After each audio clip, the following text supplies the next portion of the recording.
Thank you all for letting me at least be with you on this camera and through the lens, and I will share with you, if some of you are not familiar with me, we'll get right into this presentation here. I'm not sure if my photo is up or not, whether you can see me talking. Doesn't matter. What's important, just for a moment here, take a second to read the disclosure statements. Trading involves risk of loss, and definitely not all trades work out the way we want. But today I'm going to provide you with what I use and what tools I created and where you can find them, and how I look for trading opportunities in the market. And probably similar to a lot of people, we work hard at it, and it's a process of discipline. And whether or not people know it or not, I think that says exactly what it means. Past performance is not indicative of future results, so don't spend your money before you cash out of your trades. But needless to say, if you're not familiar with my work, David, it's been a while since I've been out in the public. I started in the business back in I started in the business in 76. I'm not going to give you through the whole gory details, but in 1976, I started as a runner on the floor. And in 1980, I worked for a guy by the name of George Lane, and many of you may use his indicator. It's called stochastics. And I worked for Uncle George for 2 years. And I went down to the floor. I traded bond options when they first were started at the Chicago Board of Trade.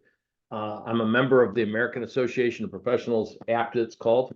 I wrote a bunch of books. They were very, very, very popular. They helped repopularize a tool that I created called Person's Pivots. Many of you also may use an indicator found on Thinkorswim or Charles Schwab now Thinkorswim called the PPS indicator. It's available on a few other platforms. It's a buy, sell, or we're supposed to say bullish and bearish momentum indicator. We'll go through that a little bit. And a few other concepts like relative strength. And these are the kind of tools that I use in my trading. And the reason I have not been out in the public eye as much, because I started and launched a fund. I was a private trader, and I actually at one point we came back from I don't remember. It was a conversation of one of my buds who says, you got to get back into trading. And so I launched J Person Asset Management, and I manage a private fund. And I'll show you a couple of the trades that we're in. And one is today was a spectacular trade. It's a long time coming, and it was in Snowflake, and we're long a little bit of positions in that. And I'll share some other things that we're also doing. And I'm going to go through how you can get some of these indicators if you have accounts. And I'm not quite sure, maybe I should ask this question. You guys have accounts with TD Ameritrade, or excuse me, it's Charles Schwab now. How many of you guys have accounts with Charles Schwab? And let me see if I can get the chat box open here, and we'll see if anyone's there trading with Thinkorswim Charles Schwab.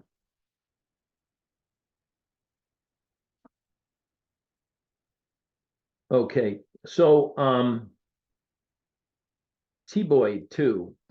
If you're trading and you go and you use Thinkorswim and you look for my name, John Person, you'll find the indicator PPS. And while on this particular laptop, or that I'm giving this presentation, most of my computers are behind me that I use for trading are behind me. So therefore, this is something a little bit different. I don't like to but I will show something on this particular laptop of some live trading in another account that I use. So with that said, my best go-to indicators, what are they? And I guess that would have been the topic. David invited me and to speak, and it's not that I wasn't well prepared, it's that I'm actively trading in the markets, and we host a lot of positions on right now. And with earnings coming out, with obviously the election, it's been kind of busy. So my focus is on positions and trading. What I use to look for trading opportunities, I look for, just as it says, I look against the long-term, against higher time frames. That's what I was taught some 50 years ago. It's almost 50 years. I shouldn't say that, 40 years. If I'm bullish, I look for prices to rise and hold against the moving averages, which you could use all kinds nowadays. People have combination from 50 days to Ichimoku cloud charts, and there's all types of things. And what I use is the person's pivots. And we have a moving average of pivot points. And that's one of the things that we disclosed in my book that was written some 20 years ago. I will tell you one thing. I have a trading mascot here. And I'm sorry to do this to you guys, but this is my trading pal, and she is right now affectionately not liking me talking to the computer by myself. So she's scratching, and I do apologize for Papicita, Miss Casey, being obnoxious there. And I know that might have been unusual. Volume.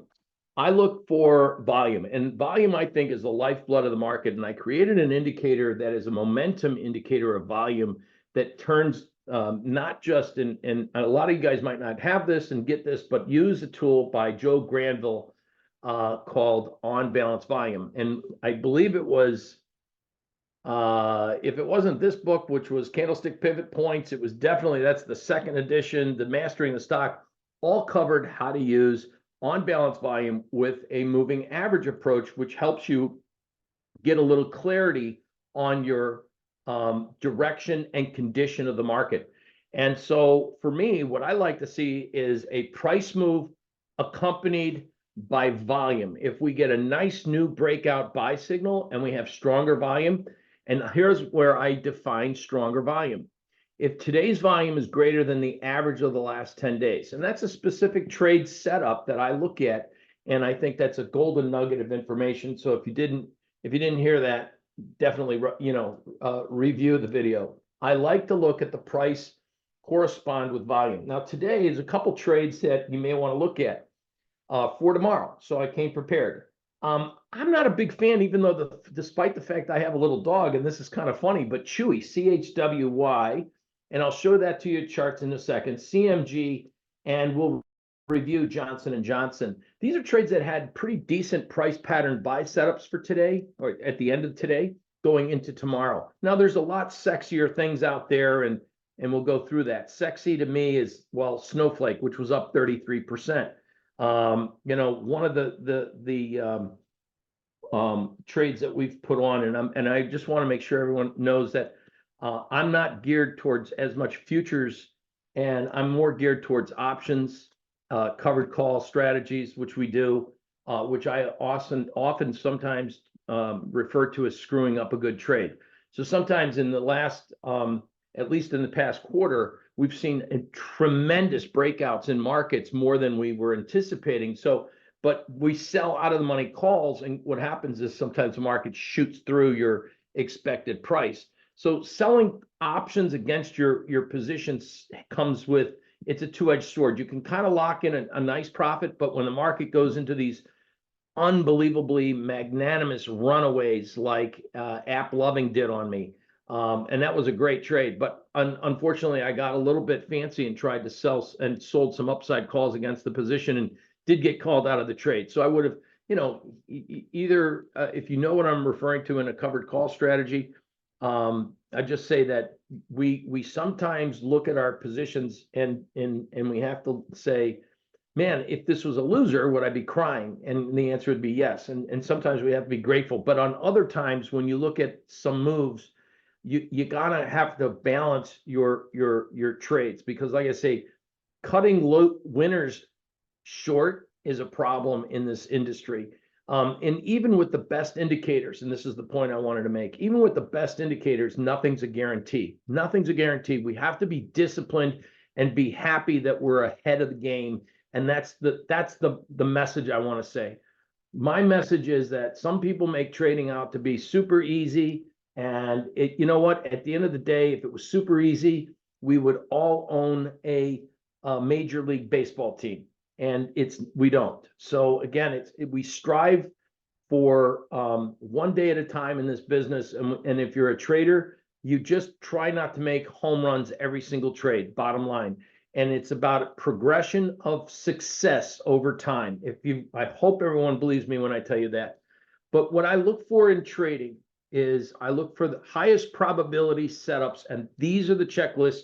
Relative strength is a PMC indicator. And so let's just get into a couple things I look at. All right, first off, this is Thinkorswim or TradeStation, excuse me. I'm going to not bait and switch everybody, but I'm going to show you a couple things that I use, whatever platform they're on. Now, I told you I look for a high time frame, low time frame. Then we start off with a monthly pattern with quarterly pivots, a weekly pattern. And if you'll take a look here, and I'm going to expand this chart up here for you guys real quick, and you'll see that, and hopefully you can see this on the screen. Here's what we have, almost exactly what was on that first page, my go-to indicators. This is a volume indicator. It's a momentum of price. And you can see that the momentum, the volume was getting less negative. This is on balance volume. Now, this is on balance volume, and that blue line is actually the 10-period moving average, 10 months. So if this is a monthly chart, that's on balance volume. You just have a moving average approach. And what I'm looking for is if the current indicator, in this case volume using OBV, on balance volume, breaks out greater than the moving average, it tells me there's some buying pressure going in on that time period. Now you'll notice that this is an orange candle. So that is a price indicator. Now let's go back to this book here and then the presentation. And you'll notice that this book says candlesticks and pivot points. And one of the very first indicator price pattern strategies that I developed back in 2004 was what was called the high close doji, which was written in that book, and especially using it and combining with pivot points. So that book really helped launch a lot of really great things. This is a specific strategy. You buy on the close or the next session open, your stop loss goes below the low of the swing low. And that's when we look at high time frame. Now, again, this is a stock called Cloudflare, NET. NET is a current position that we have on. So looking at the high time frame, the monthly, the volume was improving. Now, this means that it's not going to be a day trade or a swing trade. And quite frankly, coming into the month of November, you know, it did have a little pullback. So it was a little bit nerve-wracking. But the monthly chart gave us a buy. The weekly is in an uptrend and a PPS buy. So now let me go back a second. And I said, who has Charles Schwab? And a few people said yes. Thinkorswim. This arrow right there, that blue arrow pointing up, that's the PPS momentum buy and sell signal. So if you go to Thinkorswim and you want to use these indicators for free, they're on the Thinkorswim platform through Charles Schwab. It's called the PPS indicator. So go to studies, go add a study, look for my name. It's John Person. And then on the side, you'll see 3 indicators. One's the PPS indicator, and that's the buy sell arrows. It's a fantastic indicator. There's 10 different criteria that go, our algos, as we would reference it, that go into developing that signal. And that is available for all the Thinkorswim clients, okay?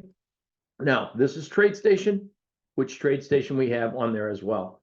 So bottom line is we're looking at a Cloudflare position. Now, Cloudflare, I did dump a few of those positions today. I had like 10 options on, I dumped 5 of them. This is an actual account. My big position is in Snowflake, and that is quite the sizable trade right there. And these are some of the trades that we did today and that I put on. And I'll explain IWM is a legged into a bull call spread, legged in. So I bought, as you can see, long 10 of the January, it says right here, January, the 238. I'm in a 238, 250 bull call spread. Cloudflare took some money off the table. Bought a little bit of Google today against a pivot support, which was at 165.51 was the fill. Snowflake dumped some options. We have long positions in stock, and I have options on there. So I took some money off of Snowflake today. Alibaba, bought a little bit of Alibaba. So I've been a little active, and I'm looking to buy Uber on a pullback against a pivot support, Marvell, UPS, and Hewlett Packard against other positions. So that's my what we're looking at doing. So as you know, I look at a lot of different opportunities and I'm able to go up and down using TradeStation and using scanners. A lot of people use scanners. I will say, I don't want to do a complete PR piece for, I don't want to do a complete PR piece on Thinkorswim. Excuse me, I'm getting phone calls here. I do apologize for this. People don't realize that I after the markets, everyone wants to talk to me. But to wrap things up and to make it more sensible, I think it's really a matter of finding the right indicators that you trust and you like that make sense. So if there's very light volume in a trade, and let's take a look, we'll just examine the first thing first. We'll go to Cloudflare. If we'll take a look at these indicators, and most of these indicators can be found on the platforms I've just mentioned. So, and again, if you take a look at momentum of volume, and this is the volume indicator, number one. If you start to see this choppiness, the market, you'll notice here, this is the pivot points as well. This is Cloudflare, and you'll notice that it came right up to a pivot resistance. So if I'm long a stock and it rallies and breaks out, and I see it near resistance, I'm going to look to take, after a nice profit, I'm going to look to take some money off the table for a reason. I'm not going to get out of the entire position, but I generally will get out of half, and that's what I did here. So I wanted to explain, how did I get into this trade? What are the tools I use?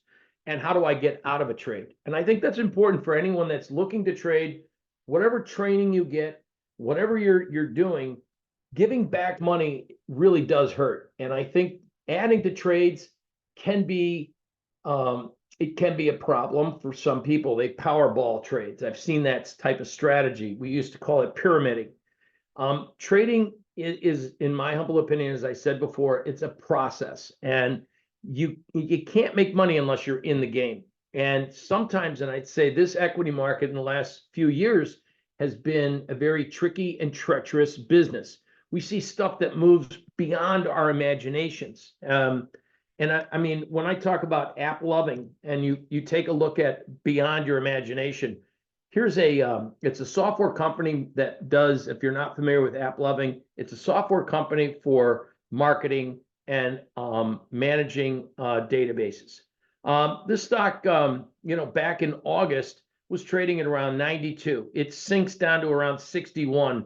And before you can blink, it's trading back up. Now, the stock held its pivots, went up to resistance. Volume was starting to weaken. This is where we sold some upside calls. Long the stock, sold upside calls. Looks great. Everything's fine, except for it gaps higher, and it just kept going, man. So again, you have to be able to say, hey, listen, that was a good trade. I'll walk away. And at times that's a difficult thing to do. But what I wanted to say, in the real world of trading, and that's the real world of trading, stuff like this will happen every once in a while. Right now, we're getting a lot of different moves in software names. This is a company called Twilio, and if you they operate, I think it's more like a call center software, and they used artificial intelligence to do voice activation responses. So if you call AT&T and say, hey, my phone's out, you're going to get a call center, in some other part of the world, right? Well, Twilio would have not a real person on the other end of the phone, but on artificial intelligent generated voice activation response to answer people's questions. So the funny part is this company came out and had that announcement 2 quarters ago. The stock didn't move. So all of a sudden, it has another pop on earnings, and it's another one that just kept going and ticking and ticking. So finally, Snowflake, and this is the trade that we've been in for a while. Today, the earnings came out, finally doing great. There's a gap up in the market. Notice in almost all of these names, and what's different about Snowflake here, as this stock is moving sideways to down, the volume trend is going up. Whoever, and this is what really helps me to stay with trades, whoever was buying this in here was accumulating more positions.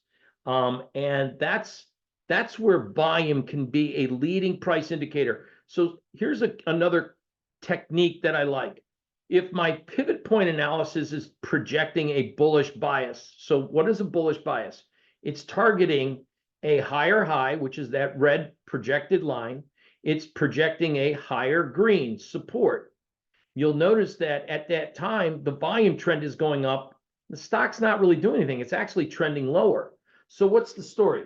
We have a puppy Sita that wants to talk to me. All right, we'll show you Chewy in a minute. What this tells me is that somebody's buying ahead of the earnings report, and that's a good technique to learn. So let's take a look at when I say volume is the lifeblood of markets. Trades that tend to move lower and the volume that goes up, and you could use the on balance volume tool for the same, it'll be a very similar reading as these moving averages here. If a stock's going down but the volume is going up, that's a divergence. And that means that it might be tricky and treacherous. Maybe someone's trying to artificially pump the market down before they just dump it before they pump it kind of syndrome. And we see a lot of that in this equity market. I'm not sure if the SEC is busy doing all their the right work that they should be, but it's kind of interesting that we see a lot of that stuff. Now, when I look at stuff like I get a buy signal and an upswing in volume and the market's looking pretty wholesome, one of the techniques that I like to do is look at implied volatility on options. And then if I start to see out in the chain of options, and this is kind of stuff that we were taught by First Options as a clearing firm way back in the day through the Chicago Board of Trade. These are things that we would look to see if there was other, and this is a lot of people use this technique as well to uncover unusual volume activity in options. So I always like to say, hey, I like that setup. A stock goes down, the volume goes up, but I don't want to be the only one in the world that likes that. I want to see if other people like it. And if so, then you'll see that through option volumes. And so that's one of the things that you could look through the option chains, look for an implied volatility pop. So in other words, if you look at like the November 22nd option expiration, the 29th, and you go through and implied volatility is like 35, and all of a sudden you go out to December 20th and the implied volatility is like double. That means that there's option activity, there's volume in the back months. Now here's an interesting one that came up, and it's NVDA, and I'll share this with you. NVIDIA, a lot of people, you're familiar with NVIDIA, they had earnings that just made just boatloads of money. Look at the momentum of the volume's not great. The stock wasn't really moving very far, very fast. The relative performance, the relative strength is weakening, but the person's pivots is bullish. Here's something that was interesting. We noted that going out to January, and you may want to follow this too. January 155 and 170. It looks like someone did a 15-wide bull call spread for the January 17th expiration.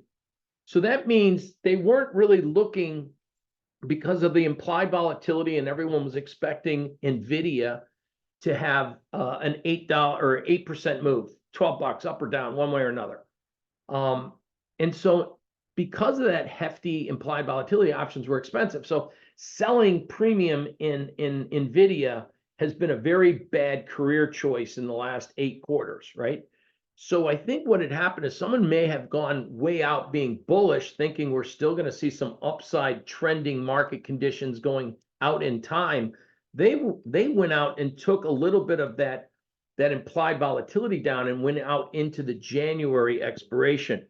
I think if you take a look here, you'd say some of the indicators that I was just talking about, especially the volume, there's still positive volume in here. And my 2 cents is looking at the quarterly pivot, you can see that's 161. My 2 cents is if we do get through today, which we did, and we get through Thanksgiving, and we get an end of year Santa Claus rally in the first 5 days of the year in January move, if people have fresh money to put in the market, what's the one stock they probably want in their portfolio if they don't have it? It's probably NVIDIA. NVIDIA looks like almost like a stair-step pattern, this trend consolidation, and it does look like it wants to break out to higher highs. Again, this is a monthly chart. So I know I jumped presentation today, and I apologize for that. but it's start with the left, work to your right. What is the higher time frame chart, and what do the patterns look like? What do the volumes look like? And then the noise is the short-term stuff, and that's what's going to shake us out. If you can see that these determining trends are up, this is not a short. I wouldn't be selling NVIDIA, not until it starts to maybe generate a PPS sell signal or a lower high, some reasonable explanation of why to get short this market. But somebody wants to be long this stock, and 155 is not far away from today's price for January, 60 days away. So that's a spread trade that I think is pretty interesting moving forward. I want to cover this real quickly because this is the NASDAQ 100, and these are some other tools that I want to tell you that I use. And just to tell you, where do I get my information from? How do I become my own guru, so to speak? I certainly don't believe who's putting what out on the news, number one.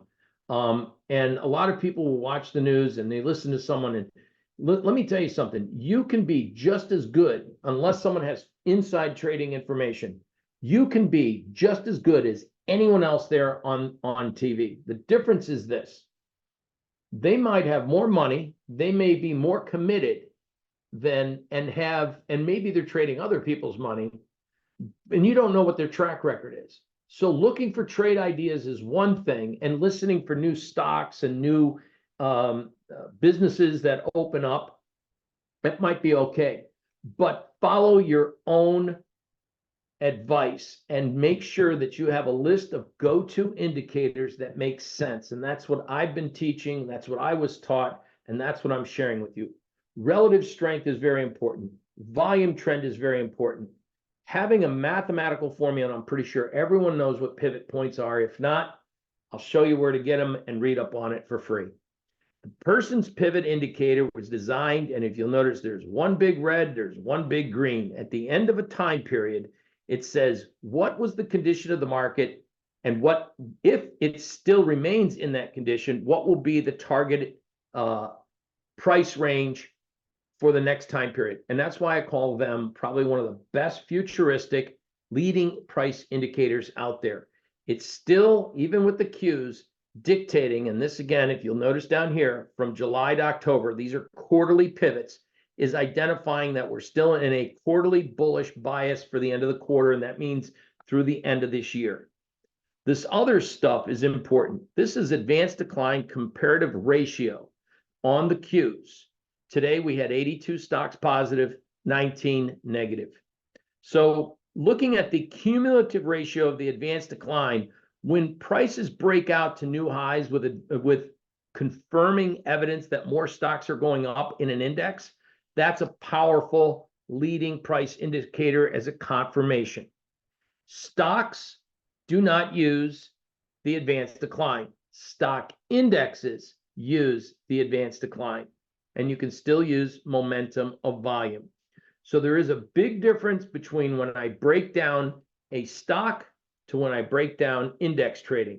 Since we all know NVIDIA is part of the Qs, it's just not one stock leading the Q higher. We have multiple stocks, and the majority of the stocks in the Qs still participating in this bull rally. And that's why I think it's still an ongoing upside target. So I think that more people, whether we get a break in the market or not, from here, it's just going to be a grind, and we've got to be able to use confirming evidence of indicators that make sense. How much of a stock index, how many of those stocks are going up or down? Isn't it make sense that if you have 100 stocks in an index like the NASDAQ 100, the majority of stocks are all going up versus maybe 5 or 10? And that would be what everyone's talking about, the breadth. And so that the answer would be, yes, that makes sense. If this is a healthy market, it should show that other stocks are participating. If it's a strong and compelling market, shouldn't there be more volume participation, that when the market goes up, it's on good volume, it shows more supportive money coming into the market? The answer there is yes.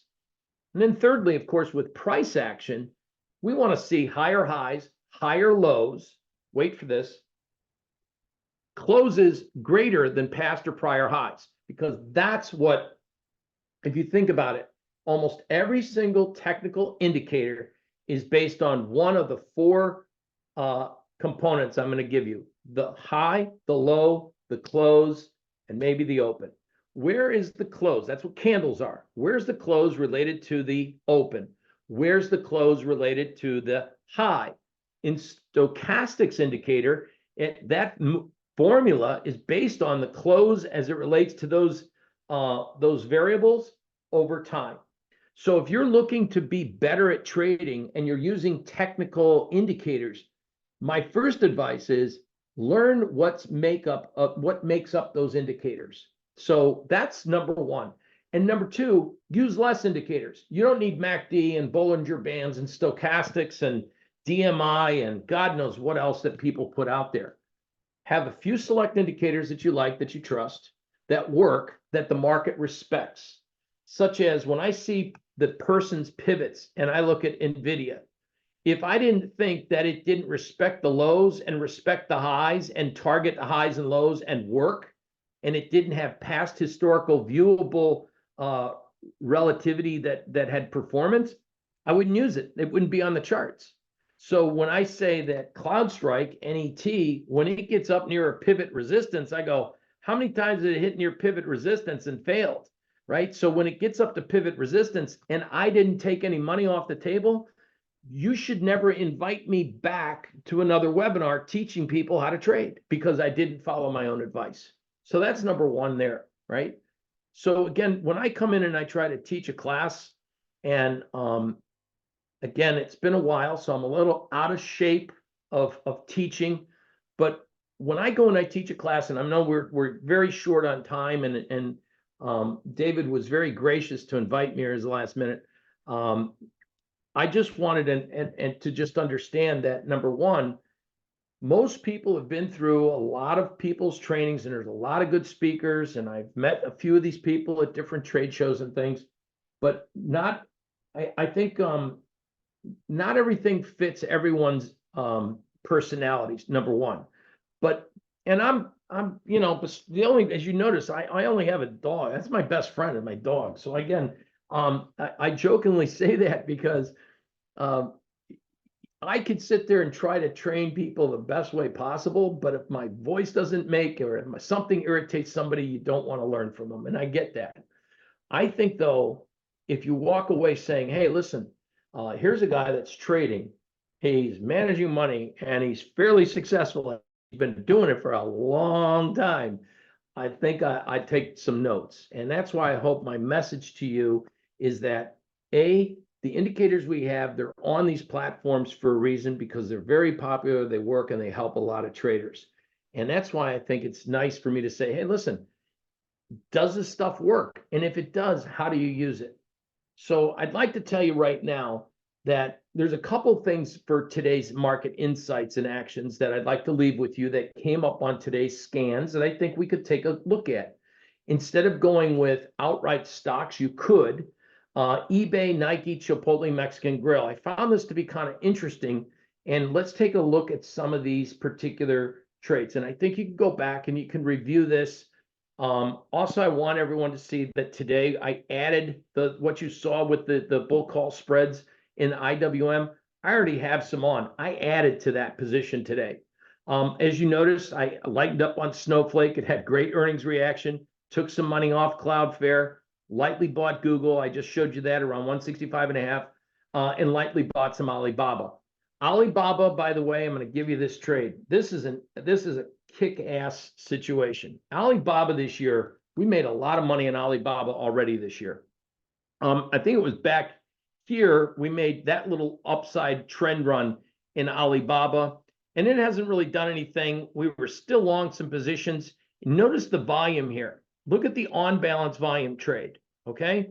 So if you notice that this basin here, nobody liked Alibaba. But on my indicators, not only does it pop up on a weekly PPS buy signal, the person's pivots is illustrating a what? It generated a higher high, a higher green, increase in volume, momentum of volume.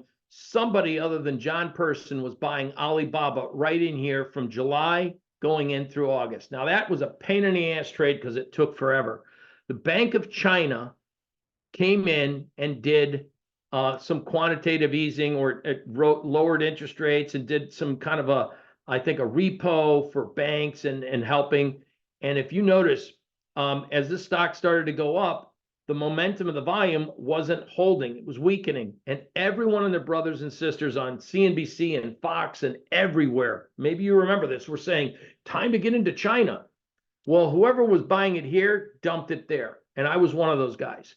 But right now, I'm looking to get back in, and I'm lightly scaling in. I'm probably a little bit ahead of my time, but I like buying to the point of where did it break out from?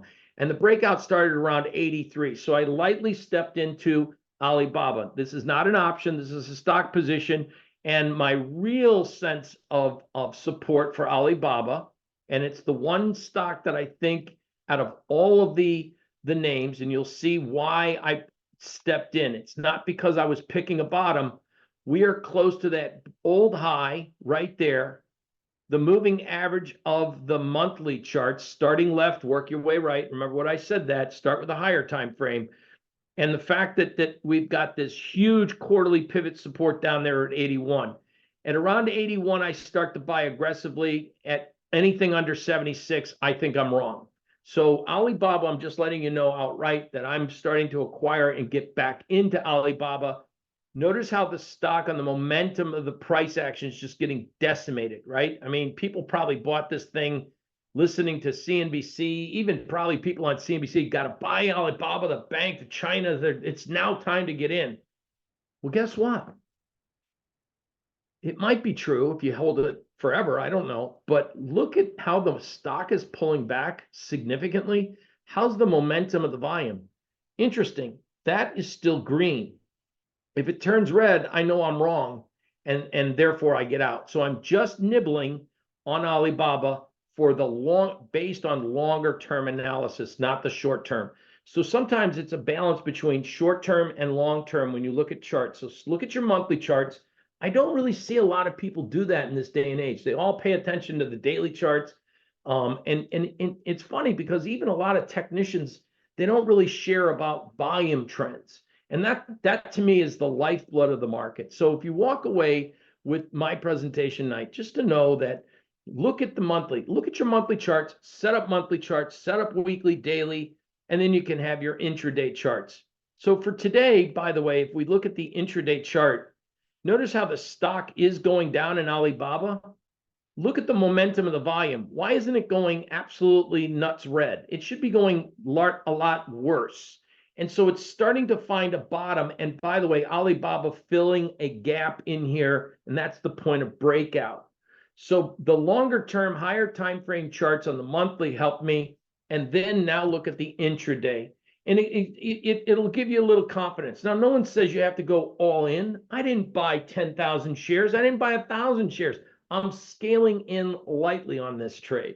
I want to be in Alibaba. Probably I will be in about 1,500 shares at my average price if I want to be, if I get it. Okay, so that's my maximum position size that I'm going to be in on Alibaba. Right, so that's Alibaba. I said I would take a look at a couple things. Chipotle Mexican Grill. Now, Chipotle Mexican Grill. I don't know if I should just wrap this up quick or add my 2 cents of humor. I hate Chipotle Mexican Grill. I love really good Mexican food, and that ain't it. If I'm from Chicago, and we would go down to 26 and Independence, and I'm telling you, man, Jimenez, you could go into one of their stores and get in the taquerias and get a burrito, and it's a real deal. I cannot eat a burrito bowl at Chipotle Mexican Grill. I'm sorry. However, looking at the stock, though, a lot of kids love it. I call them kids, college kids. Chipotle Mexican Grill is generating that positive love. It's had a pullback in here. And so for Chipotle Mexican Grill, I would just say, based on today, see that orange candle? That means a daily high close doji on decent volume. And it probably should see a lift off. So instead of buying the stock, I think, which is, let me get back up here. Here it is. I would go out to January because I still think we got some trouble, World War III talk with Ukraine and Russia and this and that and all this other nonsense and the market valuations. But I think we're going to get an end of year rally, and I don't think buying out a 60 strike call, paying 225, that's not a lot of money for that kind of theta. If especially we get a nice year-end rally, number one, and we get through the Federal Reserve. Don't forget, we got the Federal Reserve to think about.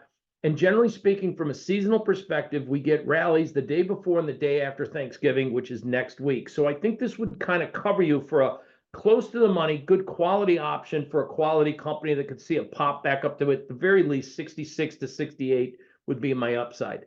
Nike. Okay, pain in the ass. No one's wearing Nikes. They're wearing, wrong chart. Let's see. Let's get that back up here. Let's go back to, here we go. We go to Nike. NKE. This could be the end of our career telling you about Nike. Nobody likes Nike. Nike looks bad. But Nike is near that pivot support, the relative performance, and again, the volume, another little tidbit here. The price action made newer lows and the volume action did not. Now, I mean, is Nike going to be a 30% mover?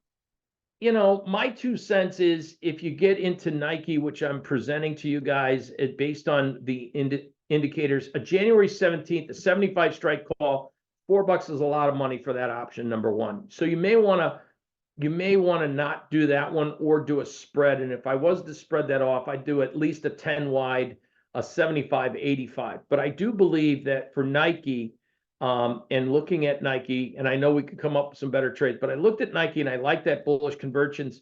And if you look at 75 up to 85, there's a gap in the charts at around 86.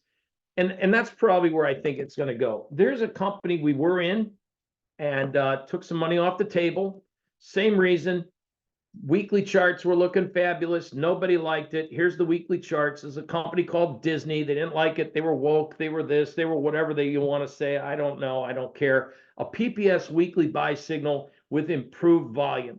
So when stocks go down and volume isn't supporting more weakness by the momentum of the volume or the volume's upticking when price goes down, I like that setup. Nike's got that on the short term. So I think you got, and then all of a sudden, how did Disney go from 92 and no one liked it to all of a sudden everyone's got to have it at 116? So these are underperforming stocks that I think might see some upside. Nike would be one. I'll give you one more just to wrap this up. This is not triggered yet, but I got my eye on it. It's Estee Lauder makeup. I mean, it's not triggered in the sense that it needs a little bit more work for me. It's got the good volume, as I said, it's got some good vibes there, but it's so down and dirty and deep. I would like to see it trade above the pivots, and I'd like to see pivot point analysis, at least my indicator, show more of a bullish bias to the upside. Let's take a look at the intraday on Estee Lauder. If you'll notice here, does that volume really look magnanimous? If this was to break out, this looks like it's kind of at the top end of the recent trading range. So I would like to see this work out a little bit more before I say bottom pick on Estee Lauder. But it's another company that I think might be a 2025 trade to the upside. And those are some of the other areas that I at least using my indicators, at what I could share with you right now. I certainly am not going to tell you, hey, listen, chase Snowflake. I will tell you this, though. If Snowflake comes in back and around between today's low gap opening low of around the 161 up to around 165, this is a stock. If it's truly bullish, it won't see the light of day below 153. If it's truly bullish, it probably won't take out that today's open low. It's just going to take off and go. It's already set up for a doji from last month. It's already going to be setting up at the end of the month, the high close doji. Every one of the brothers and sisters, because this was their first quarterly beat for a while, everyone and their brothers and sisters are going to probably want to buy that pullback. So in the next 30, 60 days, it's going to have, whatever you do, it'll have some short-term support under the market. Anyway, with that said, I promised Dave we would make this short and sweet. We put out a lot of stuff and a lot of trading strategies that we've built through the years through TradeStation. This is an algo program that we run. It generates automated trades. A lot of people have different algo strategies. We do all this stuff. We've been doing this for years. And to wrap this up, I wanted to just, I can't teach you all about life and trading and becoming a successful hedge fund manager in 35, 45 minutes, but I can and hopefully introduce you to a really cute dog and puppy Sita, and gave you some guidance as to pick some of probably the top indicators that make sense, that are non-correlated. At the end of the day, volume should be number one in your repertoire. Person's pivots, I didn't spend a lot of time harping about how powerful they are, but they are, and I'll say it again, one of the best leading price indicators out there, better than Fibonacci. And so that's why you don't see me use Fibonacci. It's it is something that you kind of have to develop a little bit of training with, because most people look at the daily and only daily. And I really would emphasize it's the highest time frame that that's where the big money traders are. They're looking at the trend. They're not looking to day trade every day. Day trading is going to put a lot of gray hair on your head, kids. I'm telling you straight up. Having longer duration options with the trend and that maybe that wind at your back to help you out, those are the kind of trades that are going to put the bread and butter on your table. With that said, I thank you for having me on your event, David. It was very gracious of you to invite me, and I appreciate it. And I want everyone to have a great holiday and a fantastic year-end trading experience. If you have questions or comments, you can send them to john@personsplanet.com. Go visit my website. A lot of free information there, a lot of videos we've done through the years, a lot of training that we've done on how to use Thinkorswim if you've seen me before. And I want to say thank you. I'll take a couple questions and we'll wrap this up. Blue E says, look for higher time frames first. I think what I do is this. I run daily scans, and you can use my PPS indicator for buy signals on Thinkorswim. Obviously, if you go over and on TradeStation, remember I said I look at volume and I compare today's volume against the 10-day average. That's what that is.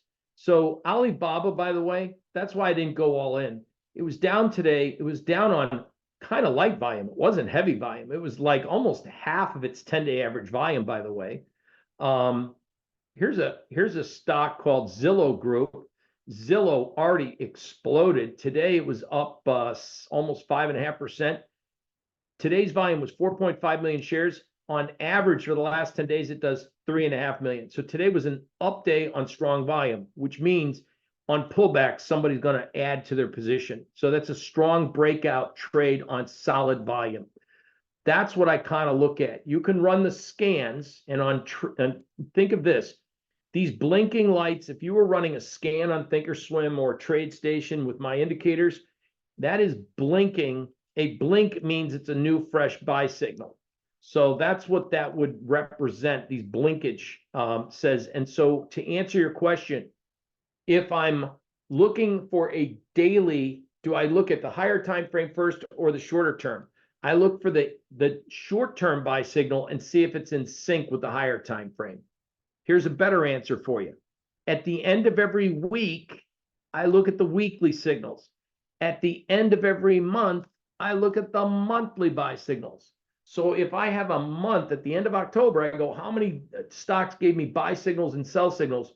If I've got a list of buy signals for the month, I follow those on a list and put them on a watch list on my board, and then look for pullbacks to buy against the higher time frame. So I'll review that because that was a very good question, by the way. I look at the end of the month for monthly buy signals. At the end of the week, I look for weekly buy signals. But through that, I look to see how many daily buy signals, because you're going to be in a weekly buy. It's not going to do anything. It's going to go up and down and up and down. You can look for buy signals and buy signals. If you're in a weekly buy and a monthly buy, take the shorter term triggers on the intraday. Don't try to fade a market by selling and day trading on the short side when the higher time frames in a buy mode. That's hopefully how I hope I explained that well. Okay. David, thank you all very much. I hope that answered Blue E, your question. And add a study, PPS indicator, thinkorswim. That is true, Bluey. Thank you all very much. And Puppy Sita is now tired of yelling at me. And so here, say goodnight. There's Puppy Sita. She is a what we call a Ruby Cavalier King Charles, cutest dog ever, but she can be a pain in the neck. But with that said, she's got her little doggy bed next to Papa. Anyway, thanks all very much for joining me tonight. Happy Thanksgiving in the future, and we'll see you the next time. Thank you.